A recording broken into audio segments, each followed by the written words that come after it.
Hey everybody, my name is John Garcia, and we are here for an amazing new episode of the Kickstarter Coach program.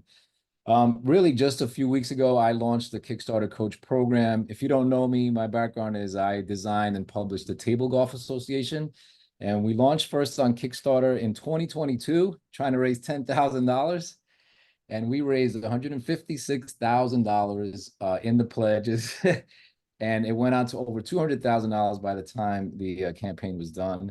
And then last year we launched the family edition of it, and another 100,000 was raised. And this success is rare, right? In that I am a first-time board game designer, and I so appreciate how the community has really just kind of embraced me and what I'm doing, and people like today's guest on the show, Chris Backe, who saw my post on some Facebook page or something, and reached out to me to kind of do this like a free consult. And meanwhile, every time we speak, all I do is learn more from Chris than he could ever learn from me.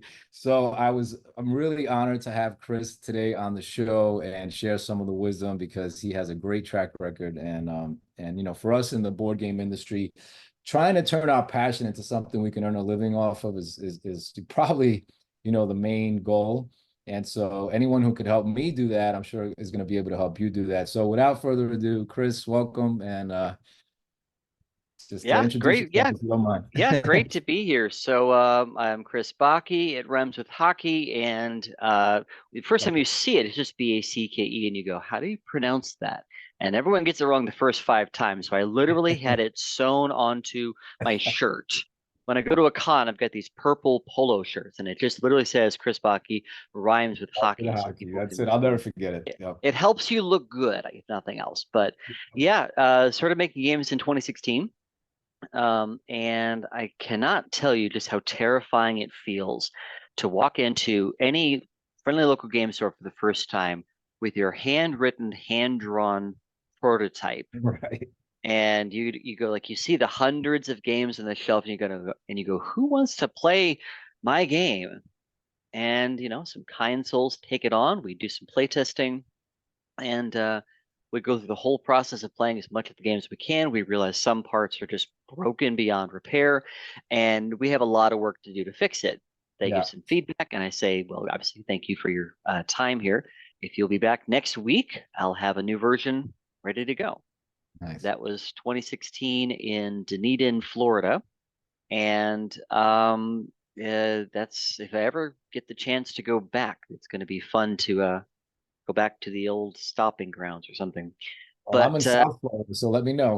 We'll definitely connect if you make it yeah, over. definitely, definitely. But since the lockdown, things have been there's everything COVID really caused things to kind of begin going a very different direction. I co-founded Virtual Playtesting, one of the largest Discord groups for playtesting online.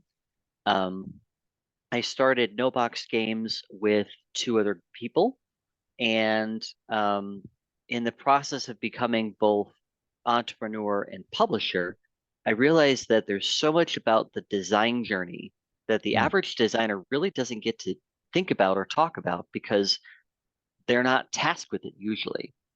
Designers and publishers are sometimes likened to being like the boys on one side of the high school dance and the girls on the other side, and never the twain shall meet, Right. because Yeah. you're in your own little world with your own interests, and approaching the other is maybe a bit scary.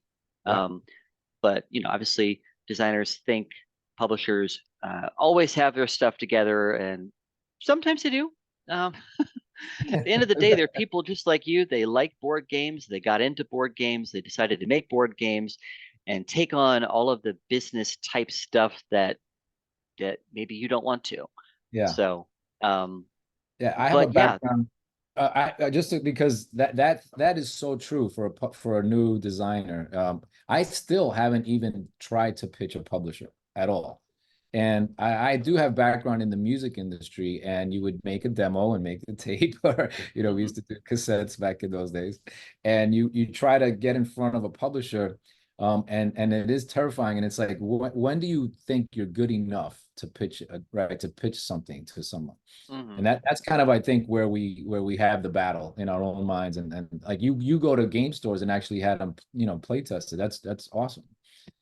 Yeah, and that really goes back to kind of just that nature kind of harkens back to how playtesting used to happen and is still happening today. I'm looking forward actually Thursday. There's going to be a real world playtesting event here in Birmingham, England.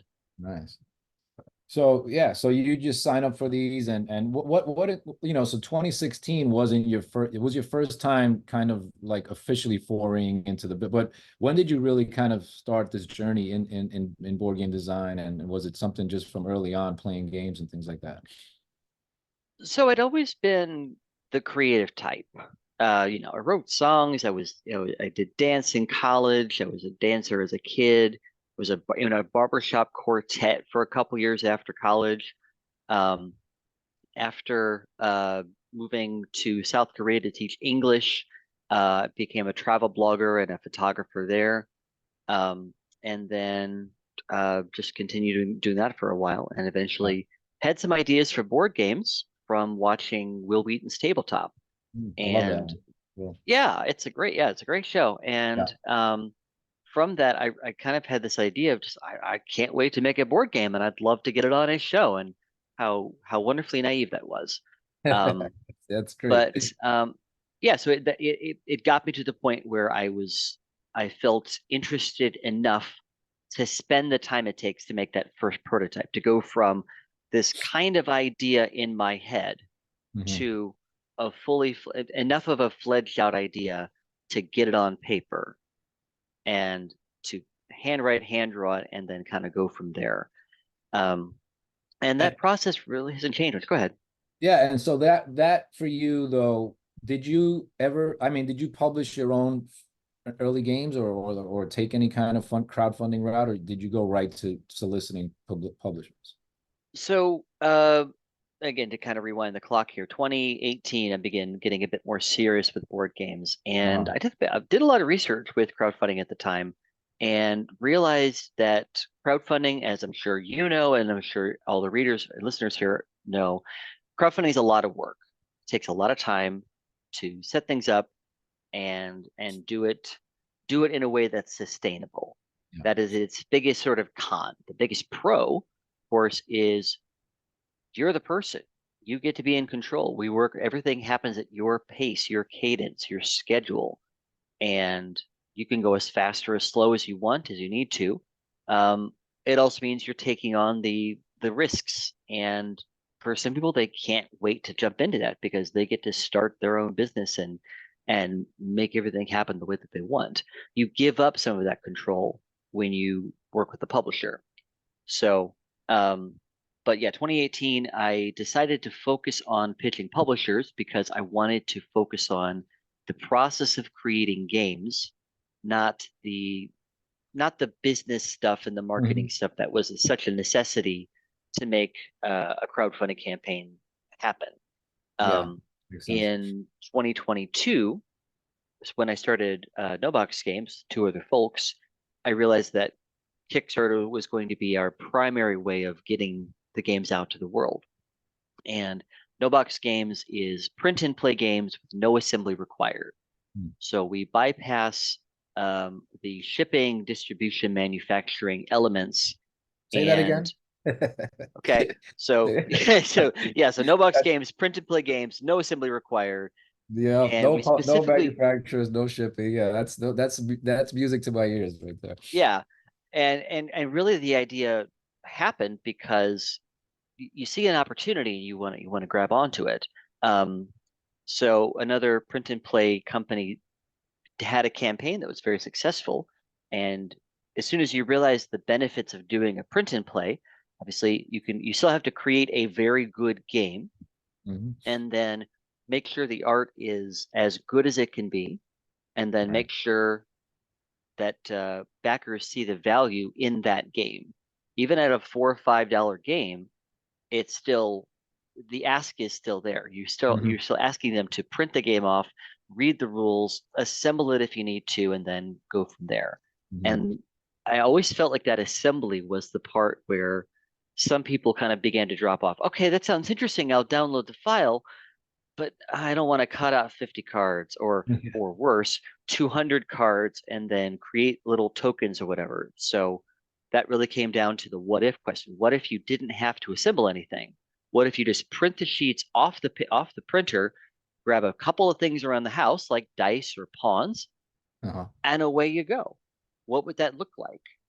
And one of the first things that looked like was there are no cards in a game like that Right. because no Yeah. assembly required means no cutting out cards. I figured folding a piece of paper was reasonably simple. So with our first game, Spies, the actual sheet you play on, it's just a one-page letter size A4 size sheet of paper, and that's all you need. Grab a pen Wow. and you're off to the races. You can, if you wish, print off an optional shield and then just fold it in half long lengthwise. And this helps kind of protect your information as you expect a shield would. And on one side, it's got reference card type information. Not required to play, but if Yep. you want it, it's there. Yeah, I'm just really kind of coming to this whole print and play world because I'll be honest, at first I didn't I not that I didn't like it or I pushed back, it just didn't appeal to me. I just to me what Yeah, you just said doesn't appeal, didn't appeal to me. Lo and yeah. behold, my son Gavin has just invented his own first like game that could definitely be a great print and play game. And I do see, I started off the story here at the podcast talking about raising $200,000 and all that.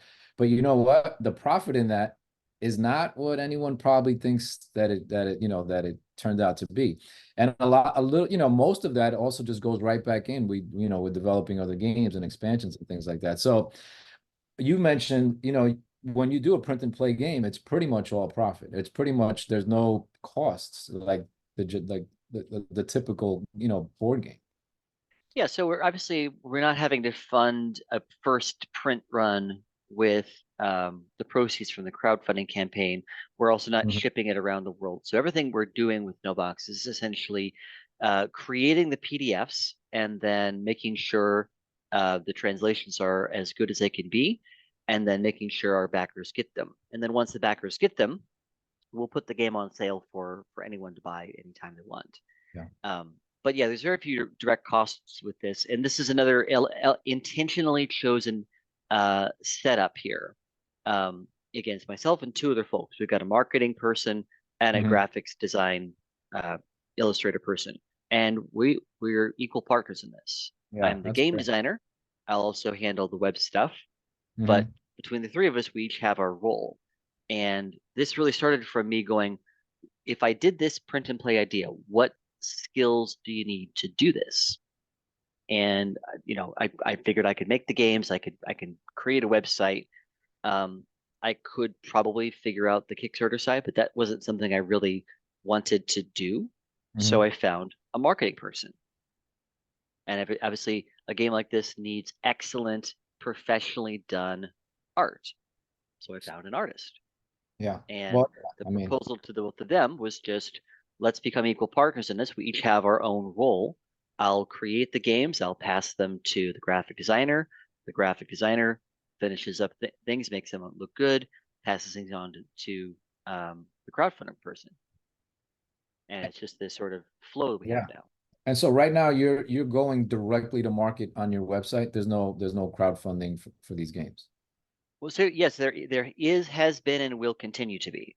So our first two games were both launched on Kickstarter, and once the backers get their games, then it went on sale for anyone else. Hmm. So So that's still the yeah, plan. yeah, absolutely. Yeah, we're planning on launching three games in 2024. They're going to Okay. launch on Kickstarter first, and once they've been delivered to backers, then the rest of the world can get them. If you want to get it first, back it during the campaign. Right. And Yeah. that's the classic promise I think any board game, really any product should be making to their backers. You're backing us because you believe in our vision. You want to join the community of people playing this game and really enjoying it. And uh, yeah, that's my promise to you. You'll get it Yeah. before the rest of the world does. Yeah, no, you're not complicating things with any kind of stretch goals or rewards or things like that. Um, with Spies, we didn't. We didn't really have any real stretch goals to talk about.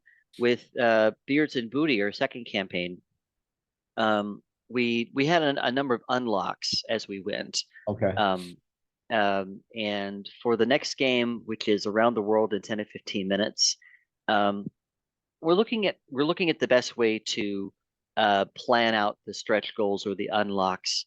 But for the most part, with a game as simple as this Yeah. is, again, just one page per player, a couple of other bits, and that's it. Around the world in 10 to 15 minutes, everyone gets one sheet of paper and a marker or a pen, and you're ready to play. Hmm. With the next game after that, Dragons versus Castle, everyone gets one sheet of paper and a uniquely colored marker. Then that's it. You know. There's a Um, quote I love. It says, "Perfection is not about what else you can add to something, but actually what else you can take away from it." mhm. And I think the print and play has that kind of vibe. Like, let's keep it simple, let's keep it print and play. But because I mean, educate me because I have no idea what kind of stretch goals or rewards do you even offer in a print and play? Well, the simple answer is you could add more characters. Okay, You could add more sets of rules. Um, like variants we or other introduce options. Yeah. Yeah, we introduce them as unlocks. Mhm. The solo mode is ready, the translation is ready, whatever like that. Okay. Um, but yeah, I mean, honestly, there's lots of things that could be added, and just like with game design, it's easier to create complexity than it Hmm. is to create simplicity. Exactly. Yeah. Yeah. And so, what I often tell newer game designers is, we have two valid methods of making games. We've got the painter method and the sculptor method. The painter starts from a blank canvas and they paint the layers on. In game design terms, they start from the absolute simplest possible version of the game, and then they add little layers, little details, little Right. bits that make the game a bit more complex, and then they stop when the game reaches the final painting, the layers of paint that make the thing look like you want it to. The sculptor method starts from the big block of marble, and as you chip away at it, you arrive at the sculpture underneath. Yeah. The I like that. sculptor method in games throws everything at the wall, sees what sticks, and then tries to remove pieces that maybe didn't work or add complexity. Um, I'm personally a painter, and again, I want to emphasize both methods are valid. There's absolutely people that do both these methods. If you feel like you're struggling with the game design, Hmm. switch. Yeah, that's Go great. from adding things to subtracting things, Mhm. or vice versa. Go from subtracting things to adding things.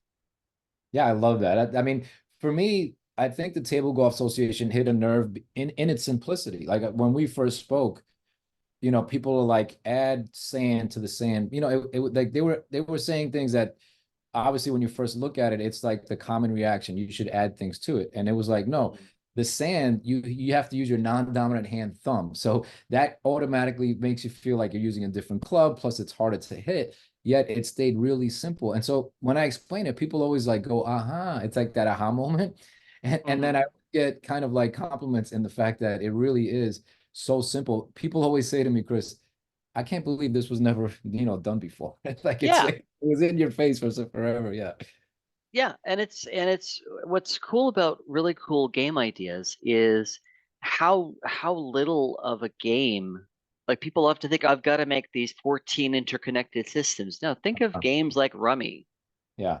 You know, there's one thing you do on a turn. There's essentially one goal to score points, a couple of different ways to do it, and that's been a classic for centuries. I wouldn't try to make, you know, just another card game now. Yeah.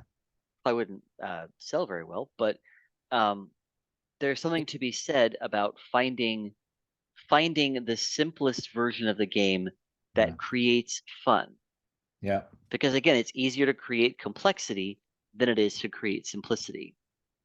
Yeah. I mean, fun is subjective, right? Because a heavy strategy game could be fun, super fun for some people, and for some people, it's just, I'd rather get my root canal done today. Yeah.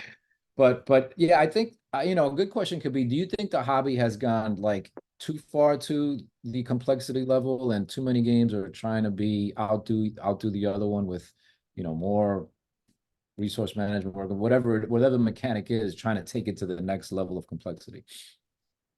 So I think there's definitely a bifurcation happening. Hmm. On one level, picture the spectrum of board games, and on the left here we have the simplest possible games you can imagine: Candyland, Uno, Cards Hmm. Against Humanity.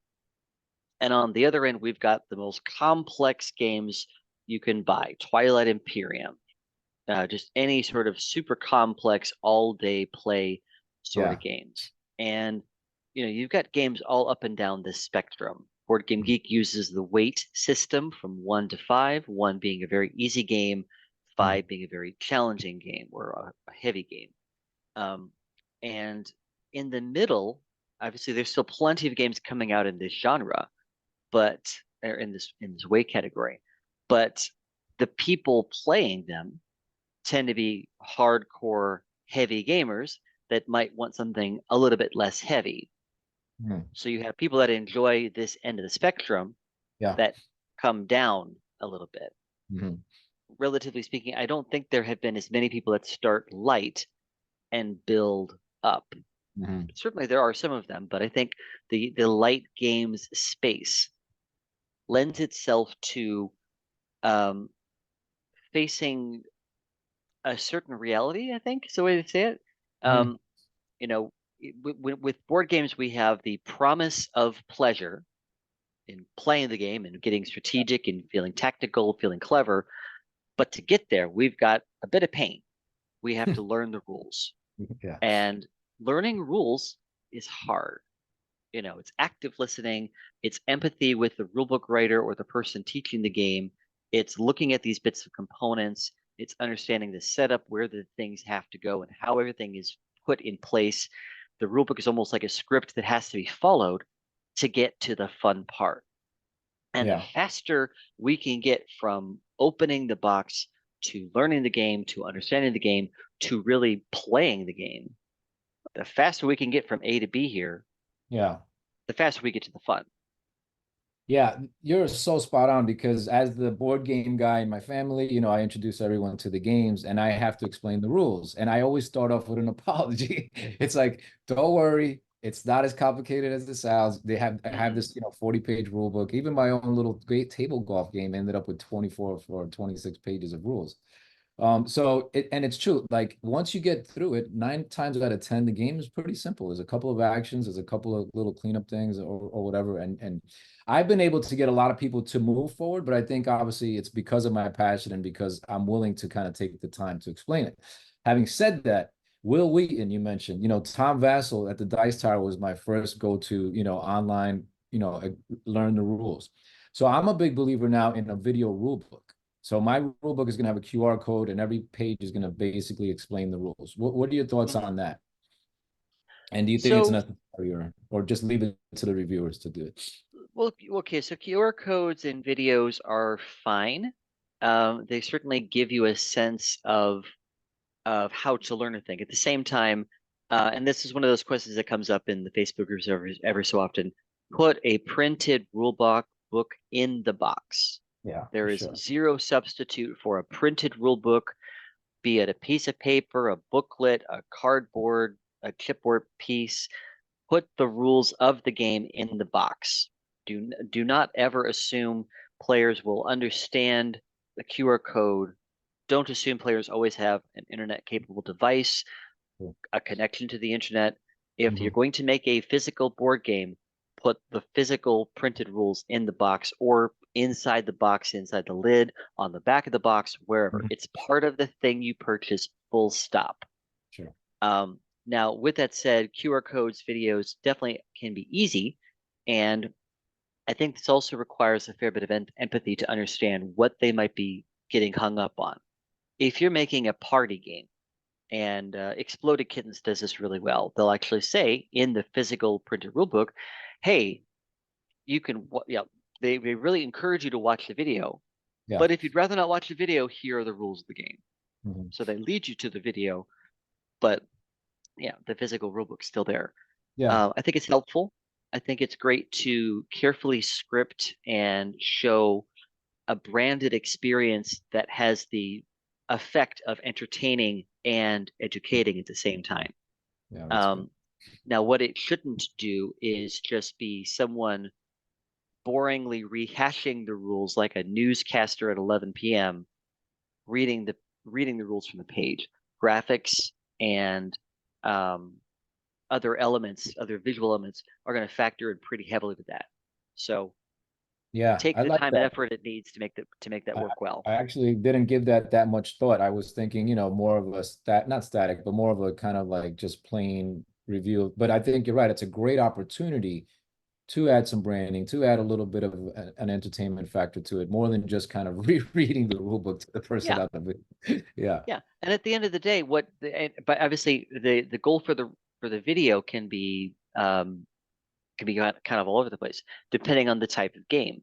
If there's Mhm. a specific element that people are getting wrong in the rules, even with seeing the words and going through editing and things like that, maybe there are specific short videos for explaining or showing examples of the thing the printed rulebook has taught you. So Right. a Yeah. video could be the 5-minute overview of how to play, like the sort of thing a reviewer might create, or there could be a series of short 30-second, 60-second videos saying, here's an example of how the dot, dot, dot scores. Mhm. And it just shows a picture of it. And then it says, okay, this person scores 2 points because they've got two pieces right next to each other. This person would have scored 4 points if they could have put their piece in here, but Johnny beat him to it, so he doesn't score anything. Yeah, I worry about this because some of the reviewers I sent the table golf game to got some of the things wrong. And so Mm. right off the bat is like, is it my fault? Did I explain it wrong? Or are they not really reading the rule book? So part of the wanting to do my own video rule book is obviously I'm going to explain it exactly how it is. Like in my game, there was a little wind adjustment that happens to the ball. And we literally drew a ruler in the rule book and showed exactly. I mean, we did it, I was like, there can't be a mistake here. Yet people were moving the ball a whole tile over instead of a ball space over. And so they're explaining the rules as a reviewer with a lot of people. And I'm like, oh no, they're explaining it wrong. So that was like, but I guess it happens. I mean, regardless of, so that's why I go back to like, maybe we need to do our own. Yeah, obviously reviewers are amazing human beings that have read and forgotten more rules than some of us will ever read in our lifetime. Yeah. And the reality is that some rule books are better than others. Um, Good unguided or blind playtesting really helps in presenting the information, Yeah. not just the information, but in the correct order, telling you what you need to know when you need to know it. Good use of sidebars and good clear photographs of the examples.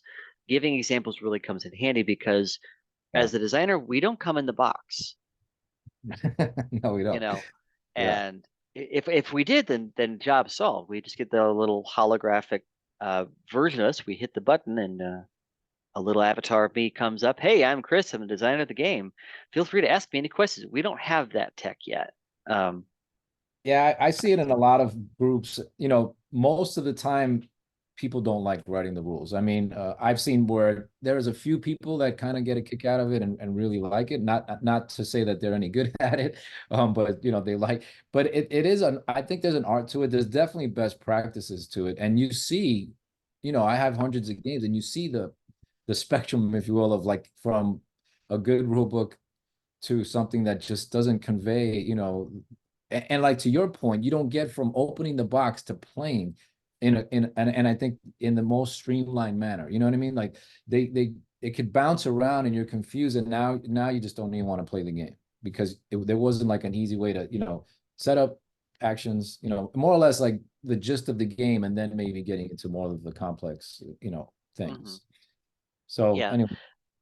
yeah. So and actually, I'll transition here a little bit. Speaking as someone that is both a rulebook editor and a Hmm. proofreader, one of the things I commonly see is repetition and inconsistency. So here's your free advice, listeners, for fixing up your own rule book, or at least giving it that little bit of sheen. You probably still want an editor, and that can be me or someone else, but repetition and inconsistency are two of the biggest challenges.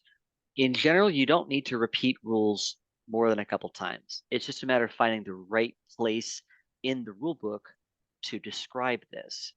And whether you bold something or italicize something or put it in a sidebar, perhaps, there's going to be a good place where they need to know the thing.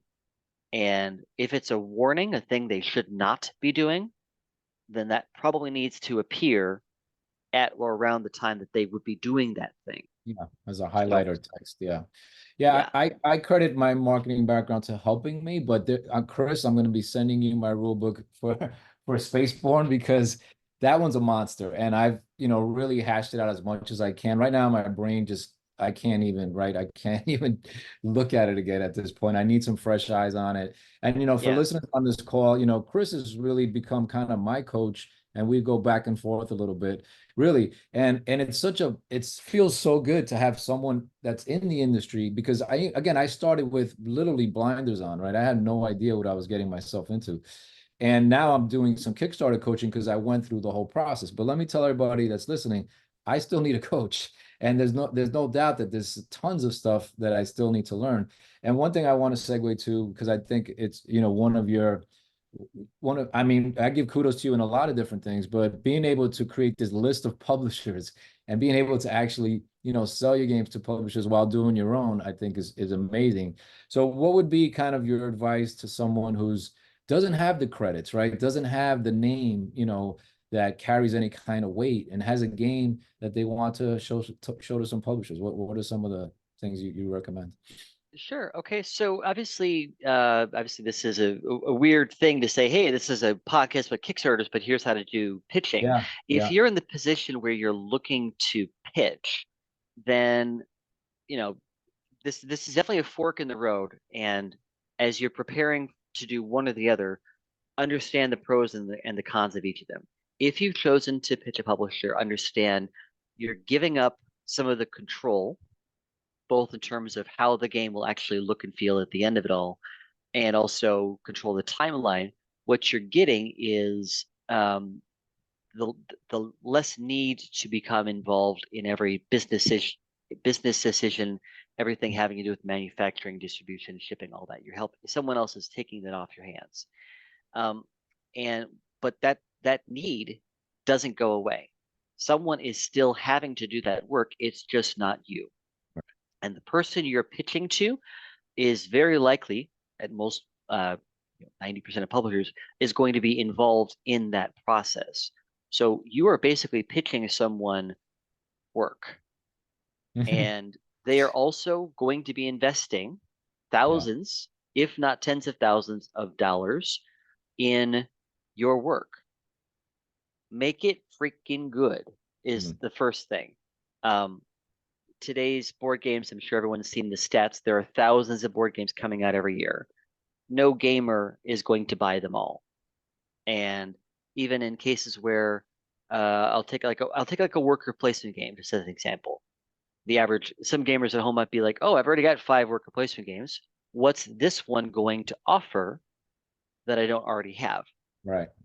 And your answer might be, oh, it's a worker placement game combined with a set collection, and it's got this cool theme where you are dot dot dot. Mhm. And that might be enough for the gamer to go, okay, that sounds cool. I've never seen worker placement combined with set collection before, or I've never seen this theme where I'm a dot dot dot. Mhm. Whether they're purchasing it for the theme or the mechanics, or even just another gimmick, that's fine. But that's the unique element that if you were selling directly to the gamer, that's what they would want to see. Something unique, like a promise that this is worth their time and effort to learn, and also their money to buy. I think pitching a publisher is needing those same sorts of things, because Okay. That's good. they need to hear this from you, because they need to turn around to the gamer and say, this is the promise we're making to you as a publisher with our brand on the line. Yeah. So that's the part of it. Have a great game with something unique about it. Um, the next thing really beyond that is understand who you're pitching and why they're a good fit. Um, classic sort of running joke. You wouldn't pitch Exploding Kittens to the guys that made Gloomhaven. You wouldn't pitch Gloomhaven to a company that makes party games. These are two opposite ends of the spectrum here. But at the same time, there's a lot of subtlety and nuance that can come into this. Publisher is going to say no many, many more times than they're going to say yes. Mm. And sometimes this isn't fair. I got a no from a publisher one time because they were like, "Oh, well, I don't think we can get this into the size of box that we use." And I was like, "Hang on, you're giving me a no because it won't fit in your size box." And they explained, "Well, we have two sizes of box. We have two lines of games. We've Mm. got small box games that sell for this price, and medium-sized games that sell for this price. And a game that's bigger than this, if we can't squeeze it down here, it's basically an automatic DQ." Now, I Wow. didn't know this, Hmm. but now that I do, I mean, every little thing, every no you might hear is an opportunity to understand why they're saying no, and then to eventually, potentially, work your way to a yes. Um, That sounds like a so, tactical approach where you're actually researching the publishers and actually researching what they do. Like for me, I'm the kind of guy that's going to send it to 100 people if I'm going to publish it and hope somebody replies. Like, well, that's not a recipe for success. And that's partly why I didn't do that, and also partly because I just don't know how to take that first step. Like I understand mhm, pitching someone, but how do you get to the right person? How do you know if a company's even looking for games? You get some information on the website, but usually it's just really hard to get going, I think. yeah. So, and that's really where I created tabletoppublishers.com.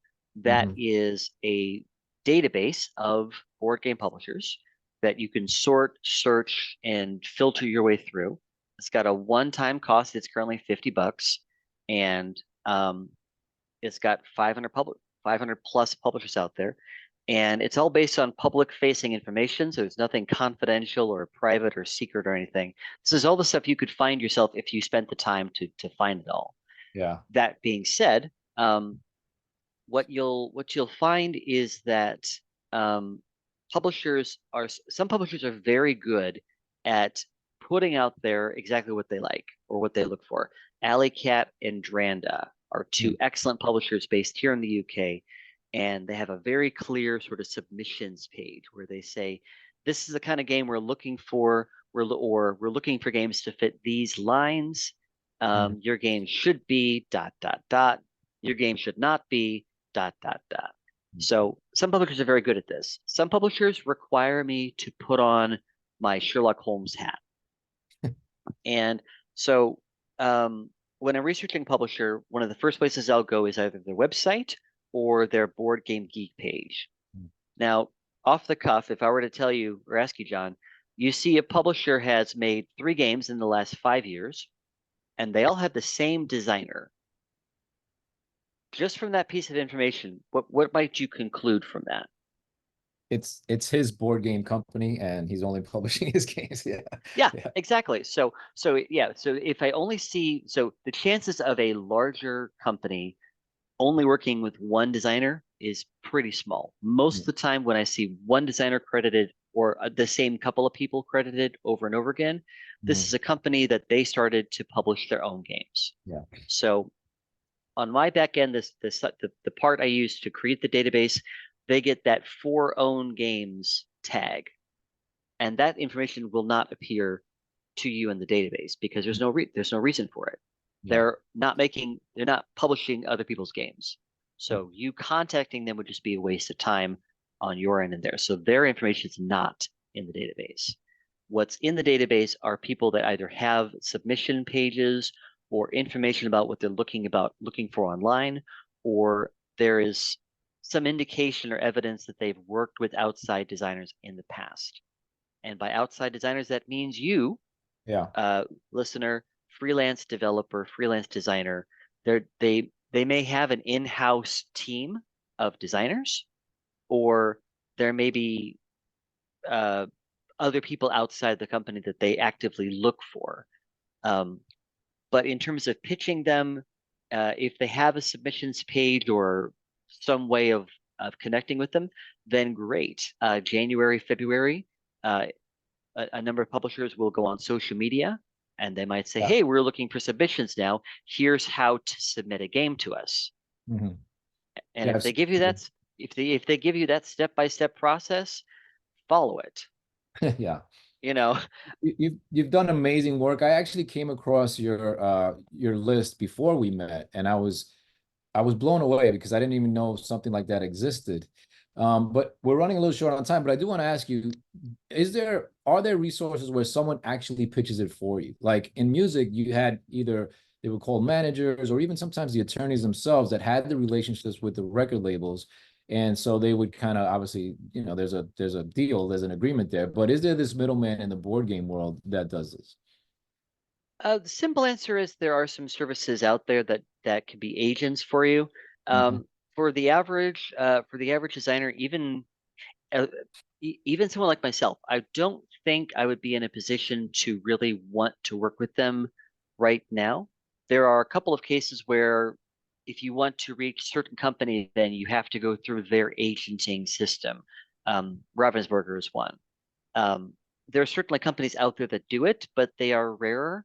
And part of this is because the royalties, the amount of money that the designer is making from the board games is a fairly small pie, Right. and the agent is making a percentage of that very small pie, fairly small pie, if and only if the game is published. So they're out there. Um, but personally, I think you will learn more about pitching from doing it yourself, from doing the research, from putting in the time. Like so Mhm. many other things in life, it's about coming correct, understanding what they're trying to accomplish, and how your game fits into that equation. I love it. I mean, we could definitely, and we'll have a few other podcasts with Chris. He has a wealth of knowledge. But Chris, if maybe just a couple words of advice, especially to someone who's really just getting going in the business, what would you say to them as a designer specifically? Sure. So, the classic bit of advice, you've already heard this 1,000 times: play more games, Mm. play good games, play bad games, play big games, play small games. And the reason you do this is because playing games builds this vocabulary of mechanics and uh, themes and knowledge. Yeah. Beyond that, play test more games. Play test your friends' games, play test strangers' games, play test your own games you shelved years ago, and then go, what the heck did I mean with that set of rules? I have no idea what I wrote myself years ago. Yes, You know, absolutely. so and again, this comes back to seeing the breadth and depth of cool stuff that's out there. So build that vocabulary of stuff and then find how you can create something unique on top of the stuff that's already come out. Awesome. Well, Chris Backe rhymes with hockey. How can someone get in touch with you if they want to either I love the rulebook editing service you offer, but also with the publishing contact list. What's a great way to get in touch with you? Sure. So each site has a few different sites here. The first one is going to be Entro Games. This is ENTRO Games, ENTRO Games .com. And Entro Games is my one-man design studio. If you're looking for editing services, I also help people develop their games. Entro Games is where to go. If you'd like to see the print and play games with no assembly required that we talked about, that is noboxgames.com, noboxgames.com, because these are games that don't come in a box. Yeah, You nice. just get the PDF and you're off to the races. The publishing or publishers database, that is tabletoppublishers.com, tabletoppublishers.com. And again, that's a lifetime subscription, essentially, one-time fee for complete access to the database. Yeah. And it's the same database of information I use myself to pitch. So I have a natural incentive to keep it as up to date as I can. Well, Chris, thank you. We're growing our relationship, and I truly appreciate it. It really helps me get better on my game, no pun intended. Um, Yeah. I will put all of these websites in the show notes, and we're gonna keep this conversation going because there's a ton of other questions that I have for you, and obviously we can't get it all in 1 hour. But thank you so much for being here on the Kickstarter Coach, and until next time. Thank you, buddy. See you soon. All right, see you.